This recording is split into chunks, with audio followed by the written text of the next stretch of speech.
Захищали Україну, але український паспорт чекають роками. Іноземці, які з 2014 року боронили територіальну цілісність у складі добровольчих батальйонів, закликали Верховну Раду якнайшвидше ухвалити закон про спрощене набуття громадянства. Добровольці Айдару та Азову, Юлія Толопа та Нікіта Макеєв обурені складнощами в отриманні паспорта. Кажуть, вирішити проблему обіцяють від початку російської агресії, але зрушення з'явилися лише позаминулого року. Тоді парламент спростив процедуру набуття громадянства іноземними воїнами-добровольцями на півроку. І люди змогли отримати посвідчення громадянина України. Але термін дії цього документа спливає цього року. Тож очікують ухвалення нового закону. Спрощення механізму отримання паспорта дозволить просто подавати заяву про відмову від минулого громадянства, а не їхати до країни походження. Бо для добровольців з Росії це смертельна небезпека. Командир батальйону Крим Іса Акаєв, чиї побратими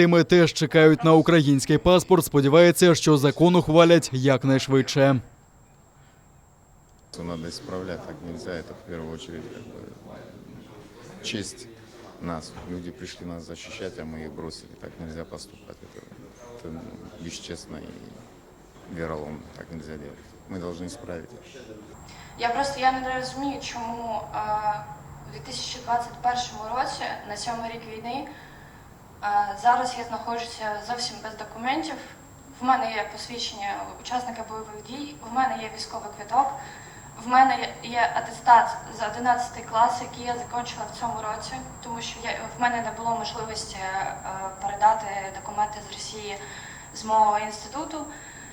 І для подальшого навчання я закінчила 11 класів тут.